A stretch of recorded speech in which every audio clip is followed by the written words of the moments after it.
বাঙালি মানে ভোজন রসিক। কোনো ট্রিপ হলেই সবসময় মাথায় একটাই জিনিস থাকে, ওই জায়গাটার আশেপাশে খাওয়ার জায়গা কোথায় আছে ভালো। তো সেরকমইভাবে আমরাও প্ল্যান করেছিলাম বিষ্ণুপুর ট্রিপটার। ওটা এখনও দেখে ওঠেননি আপনারা? ওটা আমাদের এই ওয়ান ডে বিষ্ণুপুর ট্রিপের প্রথম অধ্যায়। উপরে কাটেও দিলাম, নিচে ডেসক্রিপশানে লিঙ্কও দিয়ে দেবো, পারলে ওটা গিয়েও দেখে নেবেন। এটা তার দ্বিতীয় অধ্যায়।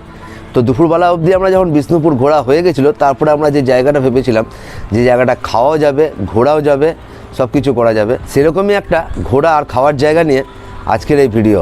নমস্কার, আমি মৈনাক রায়, সুস্বাগতম আমার ইউটিউব চ্যানেল MR দ্য এক্সপ্লোরারে।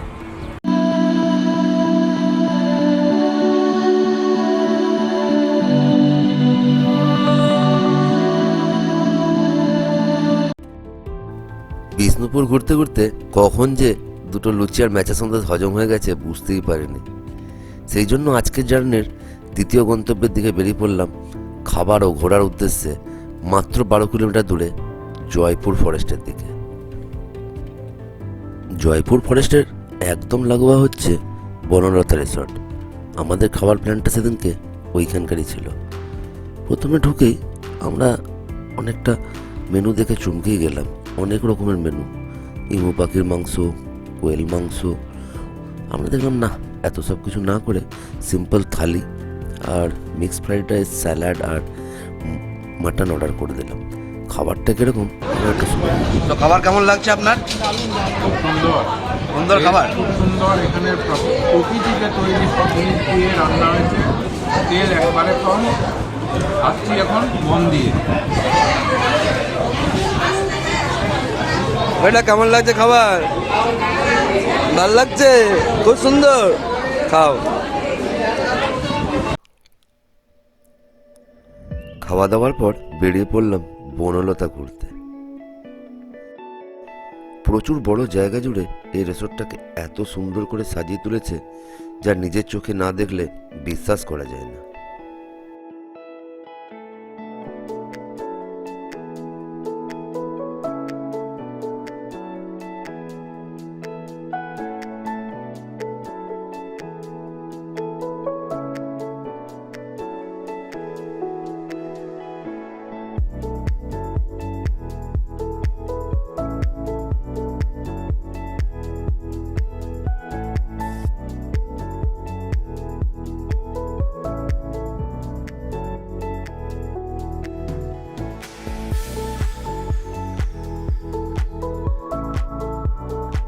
পুরো জায়গাটাকে একটা ছোট্ট কৃত্রিম গ্রাম করে তুলেছে।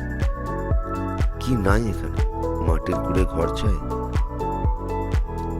দোতলা মাটির ঘর চাই, না টেন্টের ব্যবস্থা চাই, সব পেয়ে যাবেন এখানে।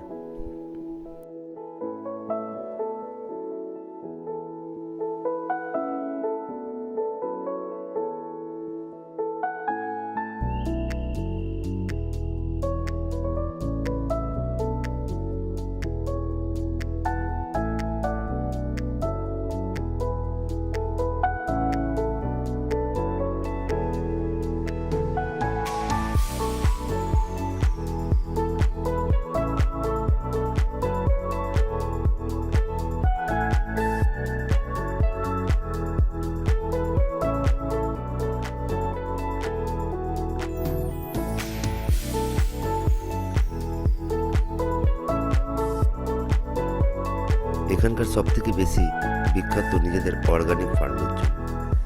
এখানে যে গেস্টরা এসে থাকে বা যারা রেস্টুরেন্টে চাই খায়, সব এনাদের নিজস্ব তৈরি।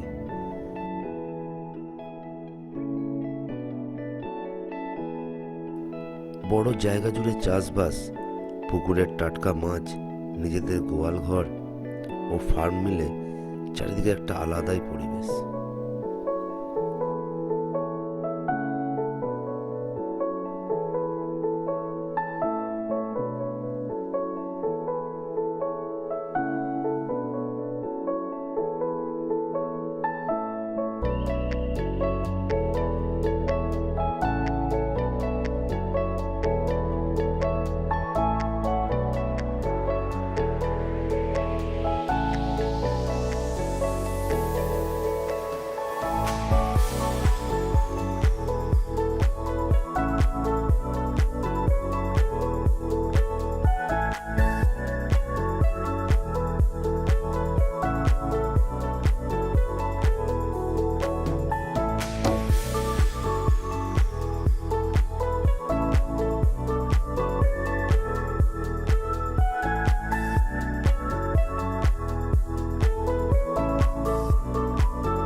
আমার সব থেকে বেশি ভালো লাগলো এই সব মেনটেন করার জন্য প্রচুর লোকজন নিয়েছে সব আশেপাশের গ্রাম থেকে।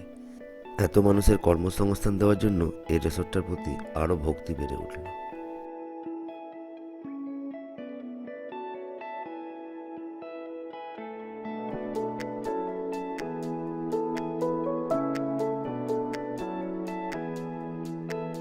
এত বড় জায়গা দেখতে দেখতে কখন যে সময় পার হয়ে গেল বুঝতেও পারলাম না। তাই আর দেরি না করে বেরিয়ে পড়লাম জয়পুর ফরেস্টের দিকে। আপনারা চাইলে জয়পুর ফরেস্ট ঘুরে যে যার গন্তব্যে রিটার্ন করতে পারেন, নাহলে এখানে থাকার ব্যবস্থাও আছে, একটা রাত কাটিয়েও যেতে পারেন।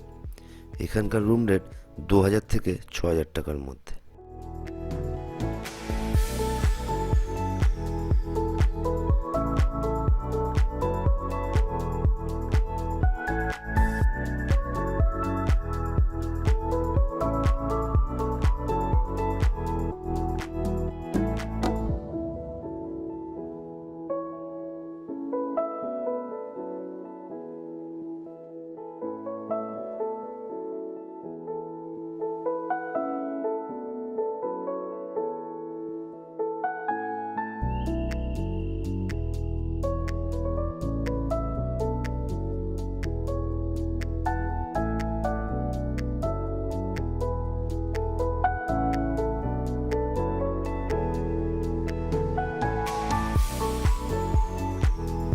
জয়পুর জঙ্গলের ভিতর কিছুক্ষণ দাঁড়িয়ে আর কিছু ফটোশ্যুট করে তারপরে আবার বেরিয়ে পড়লাম নিজের ঘরের দিকে।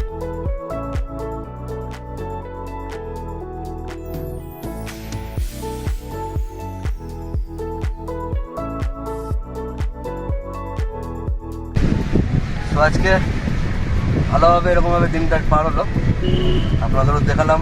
আর প্রথমবার আমার ফ্যামিলির কিছু মেম্বারের সঙ্গে আপনাদের পরিচয় করালাম। তো তাদের জন্য সবাই বলে যে আমি একা ঘুরি, ওদের ঘুরাই না। তো বললাম সবাই মিলে ঘোরাও হয়ে গেলো, একটা ভালো একটা দিন পার হলো। তো এবার তার মানে এদেরও খুশি হয়েছে। আপনারা কেমন লেগেছে, ভালো লেগেছে? তো ভিডিওটা অনেকেই অনেক জায়গায় শেয়ার করেছে এরকম ব্যাপার। তো আপনারাও জানেন যে এই ভিডিওগুলো অনেক জায়গায় আছে, যতটা পেরেছি দেখিয়েছি, কারণ অনেক কিছু ক্যামেরা আমি আনতে পারিনি, হঠাৎ করে সাডেন প্ল্যান হয়েছে যেহেতু।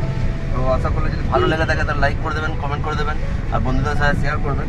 তো আবার দেখা হবে অন্য কোনো পার্টে। ততক্ষণের জন্য